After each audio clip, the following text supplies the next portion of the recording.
Action! Hi, I'm Margaret Reeb from the SETI Institute, and welcome to the latest episode of the Grudge Report, where we're going to talk about the Expanse. Specifically, we're going to talk about Season 4, Episode 6, called Displacement. I'm joined, as always, by Franck Marchis, who is a senior astronomer at the SETI Institute and chief science officer at Unistellar. And if you're new to the Grudge Report, a rendition of it with Franck and I, we're talking about the Expanse. We're doing a rewatch of Season 4. So thank you for joining us. If you're not caught up on Season 4, all the way up until Episode 6 of the Expanse, turn back now, but be sure to come back because we're going to spoil everything up to this point. So if you're still with us, thank you. We're going to get into some cool science today because some really interesting stuff happens on this episode. Franck, do you agree? Yes, there's a lot of science on Ilus and a lot to talk about. Explosions, our favorite topic. Explosions! I'm sure you've done tons of really complicated math. Yes. They do a lot of breakdowns. So tell us, were the breakdowns that the crew did on the explosion that happens at the beginning of this episode correct?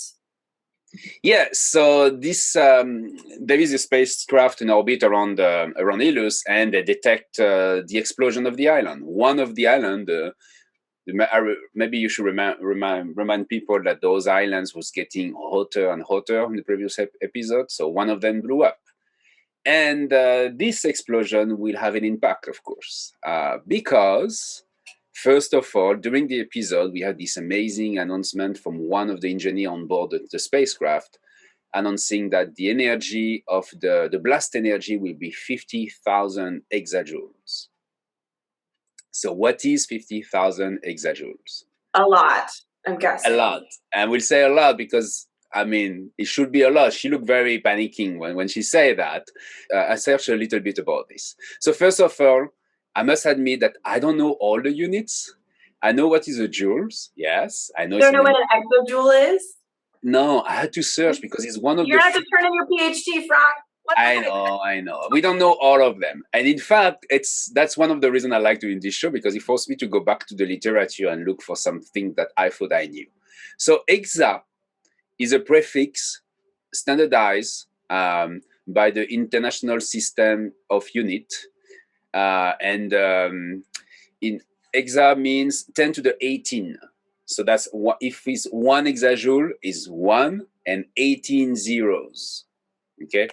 For those who want to show off at dinner party, peta is 10 to the 15, zeta is 10 to the 21, iota 10 to 24, etc. There is a lot of those units. So 50,000 exajoule is 5 10 to the 22 joule. So 5 and then 22 zeros. So that doesn't mean anything to any human being, even a scientist. So I converted this in megaton of TNT, which is a unit we use a lot. And you probably remember we talked about that in the previous episode about how the amount of energy released, and we use often megaton of TNTs.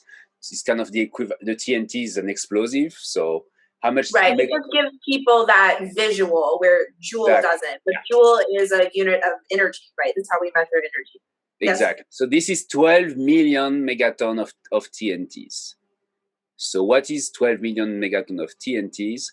The biggest explosion atomic bomb we had we exploded is the Tsar Bomba, which was 100 megaton of TNTs. So that's 120,000 Tsar Bombas in equivalent. So it's a lot of energy. But that doesn't mean too much to us because you probably were not here when we had the Tsar Bomba. It was in the 60s. So let's talk about something maybe comparison. The Tunguska event, you know, this asteroid that impacted an area in Siberia was 10 to 15 megaton of TNT only. Okay, and it definitely leveled trees and blew out windows. Right? Yeah, it was serious. Mm-hmm. Yeah, the event that blew up erased the dinosaurs on the surface of our planet 65 million years ago. The K2. Yeah, they estimated this one to be 100 million megaton. So here we're talking about 12 million megaton. Okay? So not quite that level. Not at that level. The earthquake in Japan in 2011, which had a huge tsunami, was 1.4 exajoule. So significantly less than the 50,000 exajoule.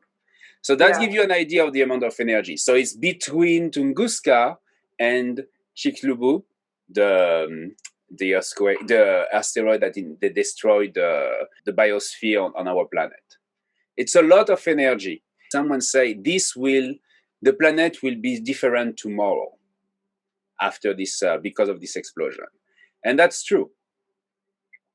Because what happens when we have an explosion like this on a planet? Tell us, Franck. So first we have an earthquake. Okay, so earthquake is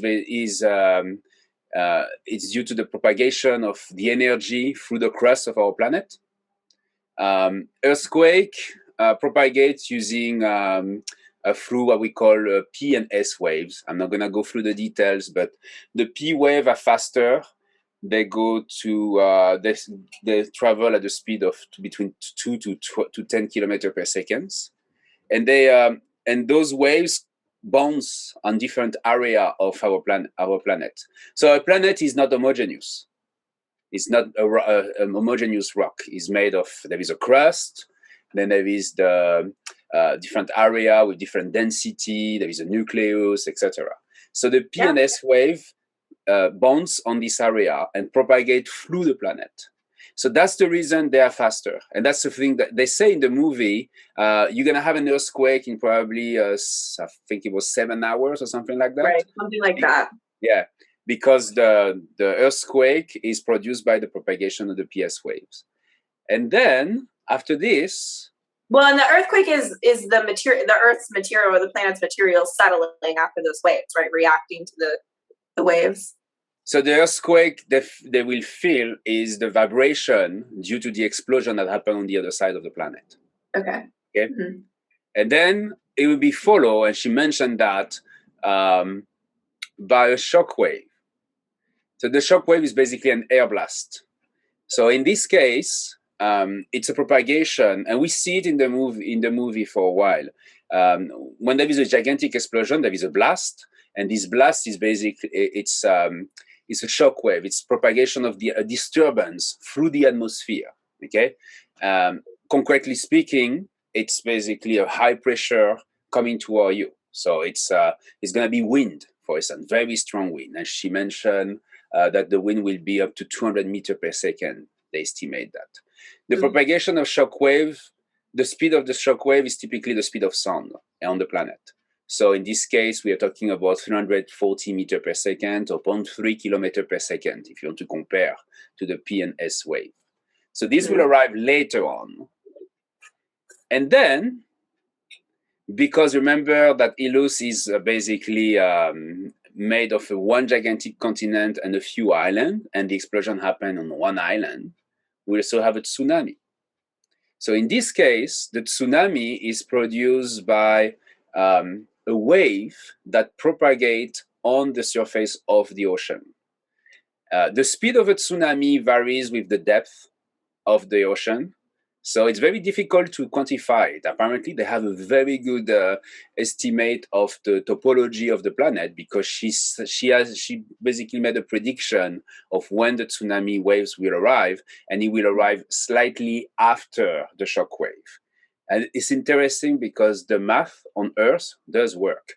The tsunami propagate at the speed of a jet plane, so 500 meters per hour, right? So kilometers per hour. So 0.22 kilometers per second. And remember, the shock wave is 0.3 kilometers per second. So and they've done so much research on the planet, like that's what that ship was doing, that it makes sense that they would have enough data on the topography to know, right? Yeah. And I guess from what you're saying, these sort of systems on Ilus work similarly to how they work on Earth. So maybe Ilus is pretty similar to Earth. Yeah, probably Ilus has more or less the same size because the gravity is similar. Ilus has probably the same kind of structure than terrestrial planet. This is something we don't know, by the way, and that's something that would be amazing when we find new exoplanets. We will be able and measure precisely their orbit, for instance. We'll be able to know from the perturbation between planets, infer, for instance, the density, but also if they have a core like our own Earth. That's not going to be something we're going to do next week. It's going to be something we're going to do in the future with the future instruments. But I look forward to see the internal structure of an exoplanet. That's going to come. And that's going to be very exciting. Really cool. Yeah. Would love that myself. So disaster is happening on Ilus. Yeah, it's a disaster. And I wanted to make a bit more kind of checking on the calculation and what they claim. So I use my favorite tool that we use for the season 5. You remember this? I do remember, Franck. Yes. Yes. For measuring those asteroid impacts that happen. Exactly. So the reason I use asteroid impact tool is because I'm an astronomer and I know this tool. And when I search for a simulator of atomic explosion on Earth, none of them allow me to enter this amount of energy. Really? All of them were limited to an existing kind of range of energy, like the Tsar Bomba, 100 megaton of energy, but none of them wanted to let me enter 12 million megaton of TNT as the source of the explosion. Because you broke the simulator, essentially. Yeah, the simulator. So I went back to astronomers, because astronomers, one of the advantages we have is that we don't really know when an impact will happen. So we build what kind of impact will happen. So when we build those tools, you can enter any parameters you want, basically. They may probably not extremely accurate.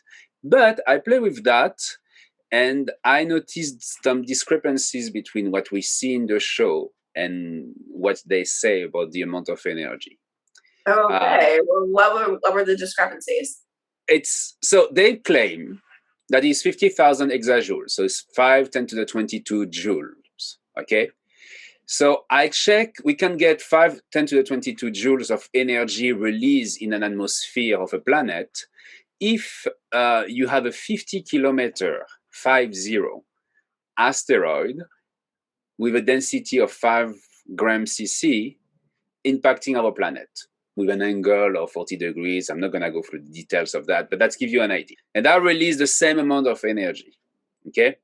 So the calculator state that if you are located 15,000 kilometers from the impact, which is a rough estimate, I consider that they are not on the same. The island is 50,000 kilometers of them. And I also I don't know the size of Ilus precisely, and so that's why I use this number. The seismic wave, the shaking, will arrive 50 minutes later, which is roughly what they claim to in the show. And people will feel the earthquake. So that's okay, that works. But then they talk about the air blast, and based on this simulator, the air blast will arrive 13 hours later, and it will not be that strong. It will be much, much less stronger than what we see in the show.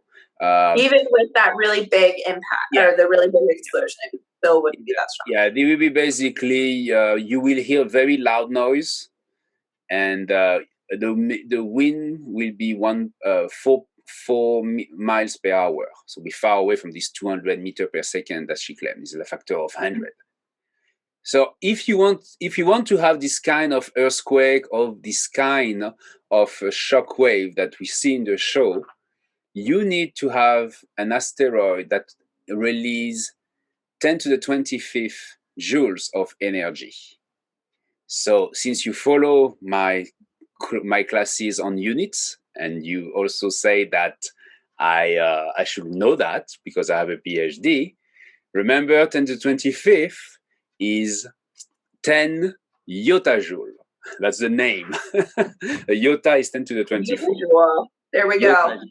Yeah, so unit that I didn't know as well. And in this case, yes, you will have a very strong earthquake, and yes, you will have a high density air blast that will be very destructive. The simulator doesn't include tsunami, so I can tell you much more about tsunami. And I can tell you that from all the conferences I have been in planetary defense, we still really don't understand how tsunami, whether or not there will be a tsunami if an asteroid impact in the middle of the ocean. There is like different models that give different results, so it's not something that which has been settled so far. Yeah, well, I mean, I know I'm a fan of knowledge and science, but I hope that that's something we never have to learn about. Yes. In the history of the Earth. So, well, it's interesting. There's only a summary here is that this moment where she say there is 50,000 exajoule of energy release, that's the only mistake they made in the show. She will have say there is 10 yotajoule release. Everything will have been coherent in the show. Well, and yeah, and maybe the science advisors said, you know, yeah, even PhD people don't know. Let's use a number which should be. I tell you 10 yotajoule, you will be looking at me and say, what is that? Yes, exactly. It's bigger. Okay. Anyway, so, that's all. Well, I mean, it's great that they have all this knowledge because Naomi and Alex are able to communicate that to Holden and everyone else on the planet, and they have to figure out what they're going to do because they're clearly, when she says, as you pointed out, the planet's not going to look the same tomorrow, she's right. And so everybody is in immense danger, which is what really drives most of the episode. So what do they decide to do, Franck? Well, they decide to evacuate the planet first. How does that go for them? Which is, of course, what, that's the first idea. But the problem they have is that to evacuate the planet, then they will need to bring the Rocinante on the surface again, and the capacity in passenger of the Rocinante is not as large. They will have to probably use some additional shuttles or whatever to do the transfer. And then something happened. So what happened? All of their reactors stop working. All the Epstein drive stop working. So the ships really can't speed up. They're just essentially in orbit. In orbit, like yeah. In any other object that's captured by this planet's gravity. That's where they stand right now. And Naomi thinks that there's something going on Illis that is essentially protecting the planet. And so it's shut down all of the fusion drives. So that puts everybody in a really hard spot. What did you think about her explanation? What do you think is going on? Well, it's interesting because we see the Epstein drive in action. We see the pellet, they call that comes in and is probably encapsulated into a very strong magnetic field. Magnetic core, they call that.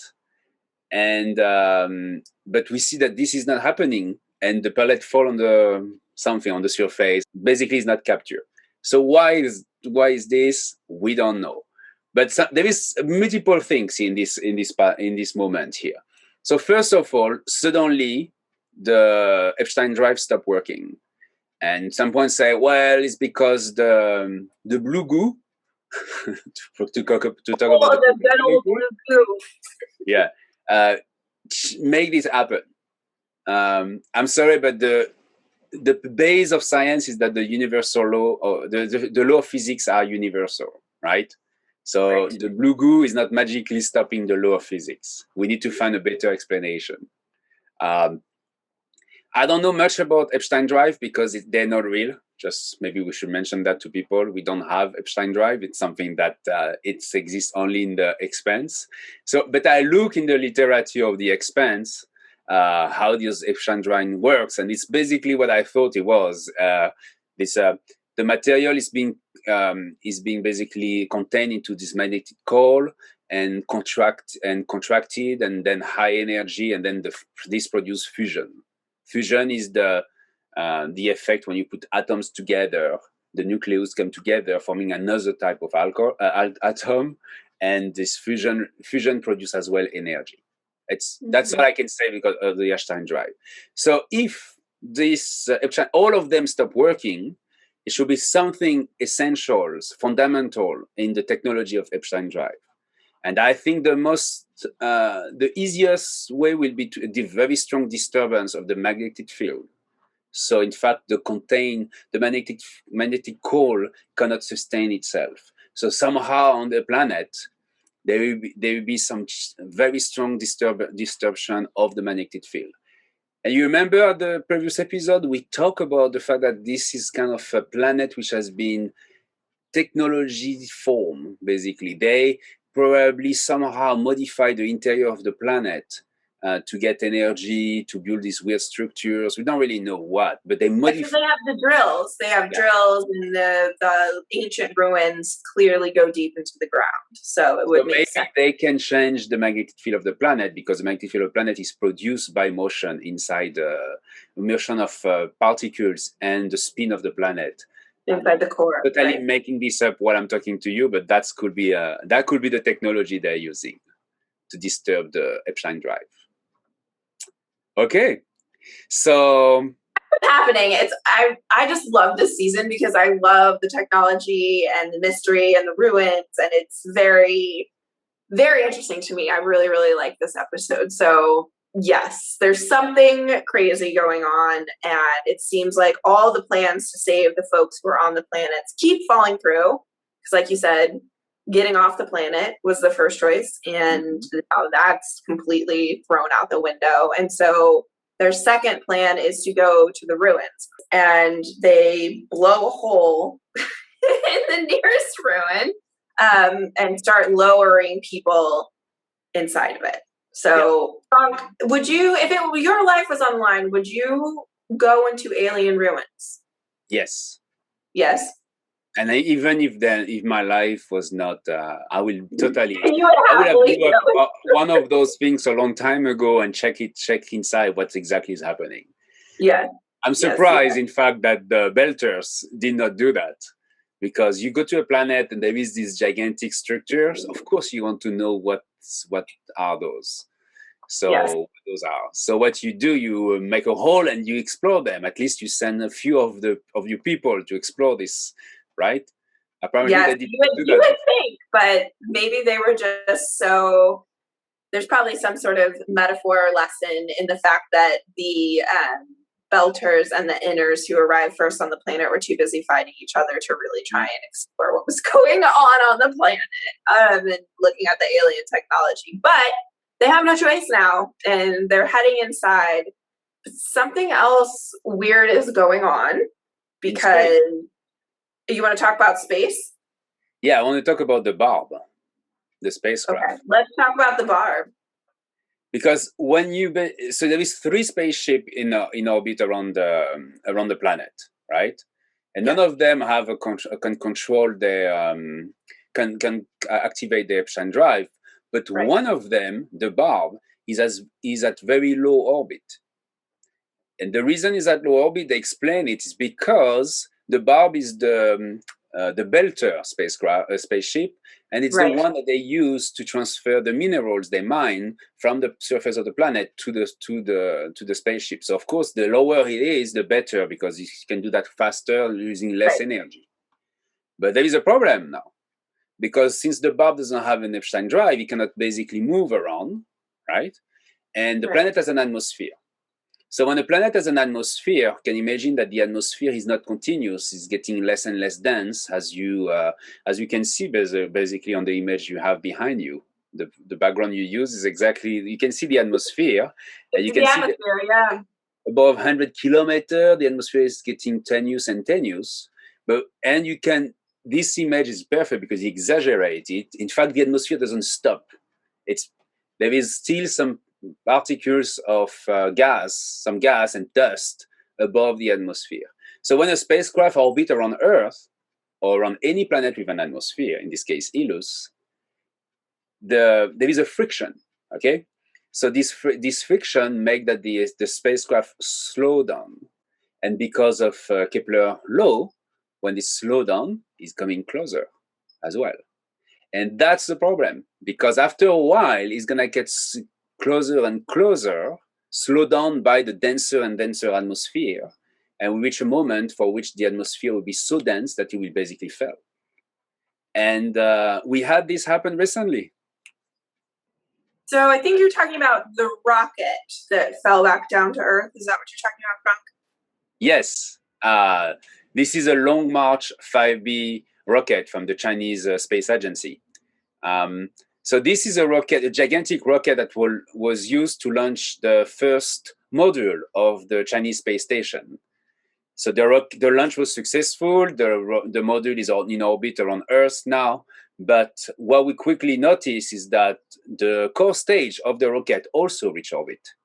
And there is no way you can control that because the rocket doesn't have any more propulsion system. So the orbit, the core stage, which is a gigantic part of the rocket, was still orbiting around Earth. The launch was in April 28, and we follow it beginning of May. When I say we, like a lot of astronomers follow it, a lot of companies that study fragments around Earth follow it as well to kind of know its orbit and see what's happening. So the rocket was slightly declining in altitude. On the top of that, the orbit was not perfectly circular, it was eccentric. So it's a very complicated problem. The science behind this, it's complicated. And it's very difficult to estimate when the stage will reach the surface and burn in the atmosphere. And on the top of that, we know that those rockets are so big that fragments will reach the surface. It happened. They're not going to burn up. Yeah, it happened 10 years ago in the Ivory Coast.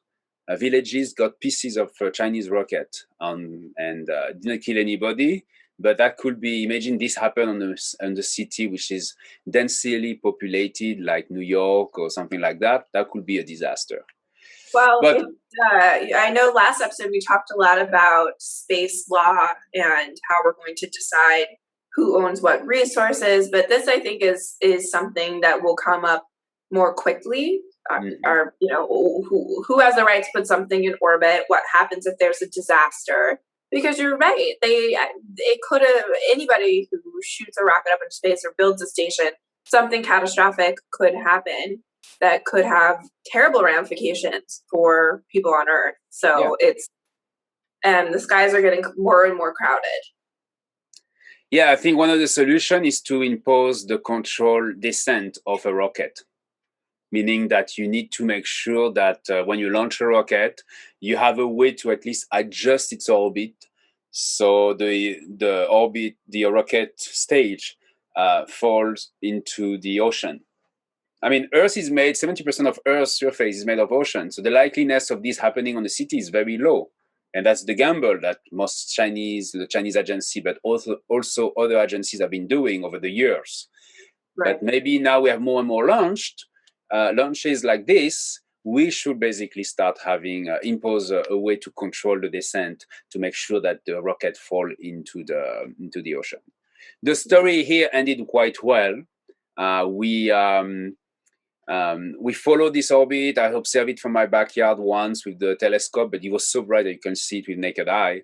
Really? And then the people in Oman took videos where they saw the rocket passing by and burning down above Oman on May 8.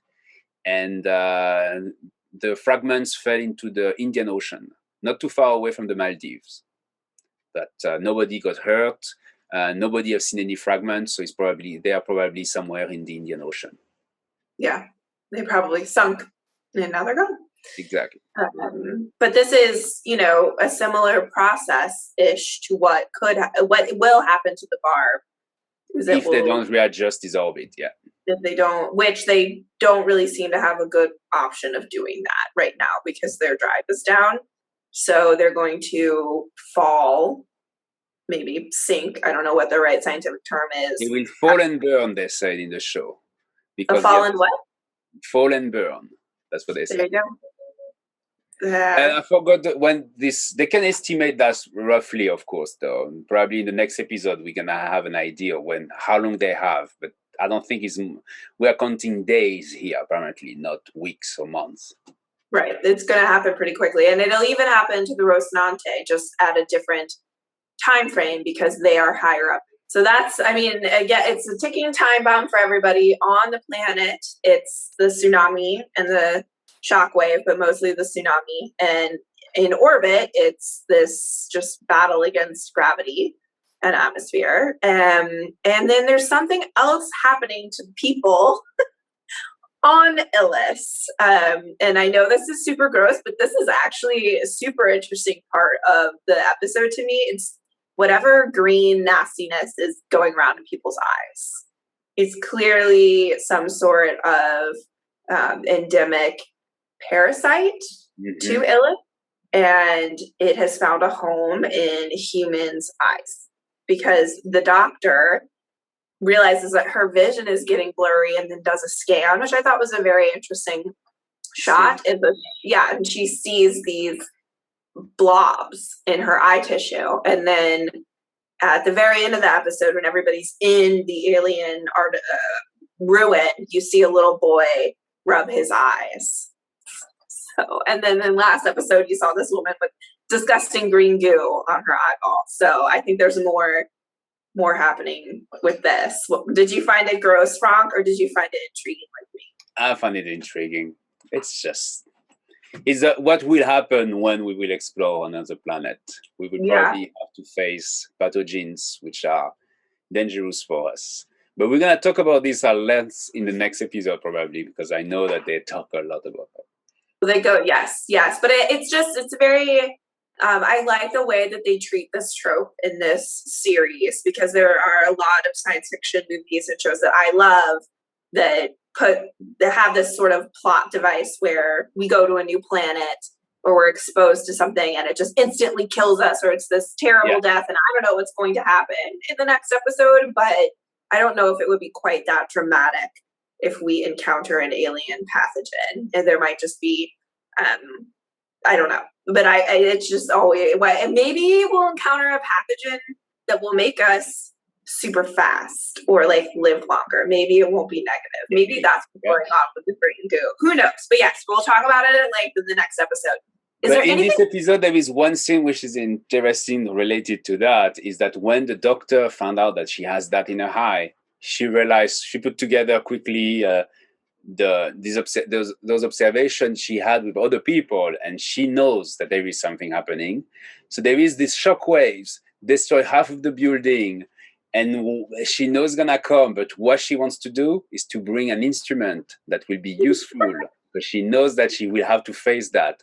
So she's dedicated to the point that she's risking her life to just get the instrument ready, packaged, to bring with them into the ruins, because she knows that they will have to study this problem. That they are running into a host of problems, including this weird ague, and she wants to figure it out. So we'll see if she gets it done, because it looks like from the shockwave, everything that was fragile was destroyed. So we will see. Who knows what will happen? Good observation. Anything else on Illis before we hop to a couple other places? No, that's all for me for Illis. That was a lot already. Yes.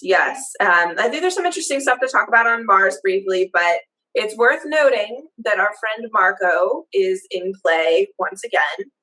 The Belters, particularly Kamina and her XO, talk about him, and I think we're going to see the beginnings of tracking Marco down. I thought it was really cute how they had where some of the UN, it looks like a UN admiral came in to talk to Kamina and her XO, and the XO says something to the effect of, they were measuring your office for curtains. That's an ancient Earther phrase. And I very much appreciate the nods that they make to the fact that they are in the future. And people, there's probably no curtains, so she probably doesn't. No, there are no curtains. They may or may not be needing that. Probably not in space. So I enjoyed that. Anything on the Belter storyline that you want to bring up before we go to Mars, Franck? No, let's go straight to Mars. Go to Mars. So on Mars, Bobby the ex-Martian Marine has gotten deeper into her crime syndicate, and there's a lot going on there. But what is more interesting, maybe from a scientific perspective or just human exploration of space perspective, is that there's a lot of really cool stuff going on in the background on Mars. One thing that caught my eye was this news report that they are decommissioning some terraforming platforms. And of course, one of those platforms becomes part of the plot later on. But to me, it was also interesting because it shows how much the Martian dream and perhaps even economy is falling apart, because there's no need to try and terraform Mars anymore, because the rings have provided gateways to endless solar systems that probably house plenty of planets with atmospheres. So I thought that was really interesting. And I know you spotted something in the background you thought was cool too. Yeah, while you were looking at the platform, the tower, we see in the show, Bobby is leaving the hotel room, and in this hotel room, probably is a very expensive hotel. There is windows, so you can see the outside. So you see the towers, and in the background of the tower, we see dots moving, 2 dots. So when I saw that, my astronomer said, "Oh, great, that's Phobos and Deimos." Of course, that's the first thing that came in your mind, Margaret, right? Obviously. Yeah. But so I thought it was Phobos and Deimos. I said, "Oh, that's cute that they put Phobos and Deimos passing in the sky." It's daylight. We can see the sun further away, distant, so kind of not as bright as on Earth. We see 2 tiny bright dots moving. But in fact, after inspecting the image again, I noticed that they made a mistake. The 2 dots don't move at the same speed, which was expected because Phobos orbit around Mars in 8 hours, and Deimos orbit around the planet in 30 hours. So from Mars, you will see the dots moving at different speed. That's normal. But the motion is visible. Remember, the moon orbit around Earth in 27 days. So if you look at the moon for a few minutes, you don't see it move. Right. It's really, you don't really see the motion. But because those moons are very close to Mars, we will see them passing by like a satellite. But they made a mistake because they put Phobos and Deimos. The motion of Phobos and Deimos is in opposite direction. One is moving left to right, and one is moving right to left. So in fact, that's not possible because the 2 moons of Mars orbit around the planet in the same direction. It would have been perfect once again. Or the last thing they screw up. Tiny little things in post-production that they just tiny things that they miss.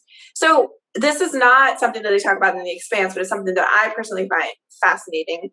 I know there is some research that seems to indicate that one of the moons, or maybe both of the moons of Mars, break apart, because their orbits are eccentric, right? They are. Yeah, the orbits are eccentric, and Phobos is coming closer to Mars. And then it's the tidal force of gravity may pull it apart, right? So we reach a point where we basically reach the Roche limit. So when a body is getting close to another one, because of the gravity, it will take basically a shape of a rugby ball, right? It will be shrinking like this slowly. And there will be a moment, and the strength of this elongation is getting stronger and stronger as the satellite is coming closer to the planet. And there will reach a moment for which the strength is stronger than the cohesion of the body itself. That's what we call the Roche limit.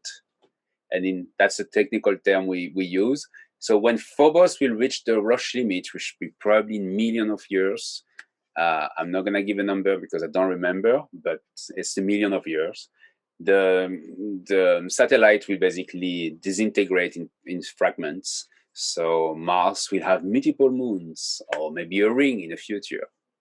That's the way we think planets have rings, by the way. Right. That's why we think Saturn has a ring. That's why it has a ring, yeah. Because a body broke up and into many pieces, or multiple bodies broke up, and now it's a ring of fragments of that body, right? Yep. Yeah, it's The first it very, will be a swarm, and then as you let the planet spin, etc., the swarm will basically take the shape of a ring, and then the ring will organize because there is other satellites that do resonances. It's a very complex complex physical system. structure, but it's a beautiful one. Yeah.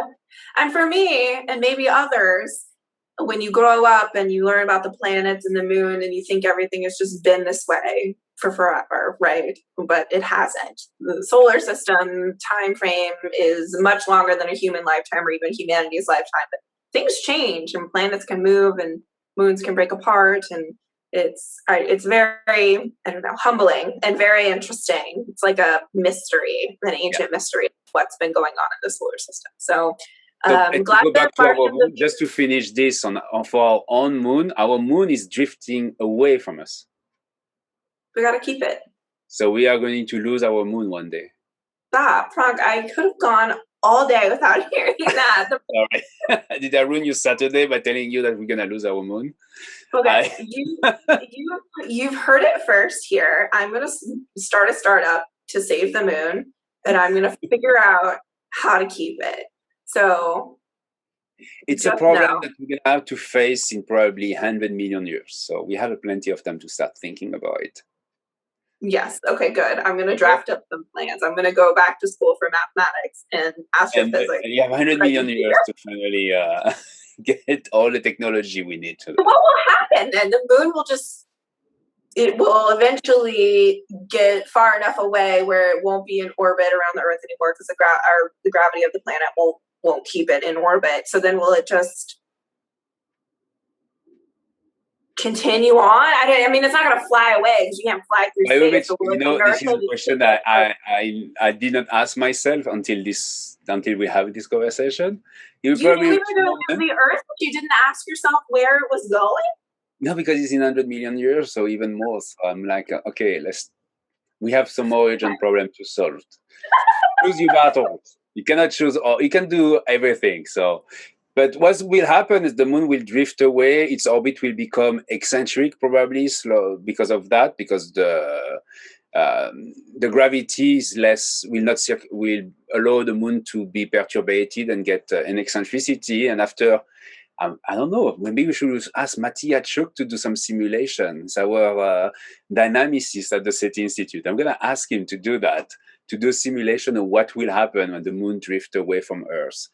Probably one day the eccentricity will be so high that it will basically reach the escape velocity and bye-bye the moon. Yeah, and it would, bye-bye the moon. It would be flung, perhaps, into space. It's a sad day. I think we're talking about a time scale of billions of years here, not even millions. Okay, so let's relax. Well, I'm glad that the Martians in the Expanse are enjoying their time with Phobos and Deimos in their current forms. So that was a good spot in the background of the Martian scenes that we saw. Anything else to add? We've done a lot of good science this episode. Yeah, I think that's all for this one. We need to keep some good science for the next one. Yes. Stay tuned for green eye goo in the next episode. Hopefully that is enticing and doesn't turn you away from the series. But thank you so much to anybody who tuned in and listened to us break down the science of this episode of The Expanse. We appreciate it so much. And the Grudge Report is a product of the SETI Institute, a nonprofit research organization whose mission is to understand the nature and origin and prevalence of life in the universe. So if that mission sounds interesting to you, please look at the myriad of buttons below. You can get notifications when new episodes of the Grudge Report go live. You can poke around the SETI Institute's website, and you can even make a donation if you are so inclined. We will see you next time. Thanks again for tuning in. Bye-bye.